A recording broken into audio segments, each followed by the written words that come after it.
Today's video, tayo nga po pala ay magdidilig ng puno ng saging. So ito po ay bagong tanim ko. So kailangan po ay didiligan nyo po para hindi humalanta ng sobra. Ayan po, yung unang puno. Ito po yung pangalawang puno. Ayan, kailangan po banaad lang po ang pagdidilig para hindi po mahukay yung ating itinunpok na lupa. Ayan. Ito naman po yung pangatlo, mga katuwa. Ayan.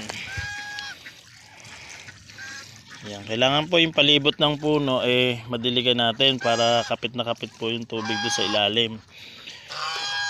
Ito naman po yung pang-apat. Maliit pa po siya pero kumbaga itinanim ko na nga po para pag nagpanay na po ang ulan, ayun,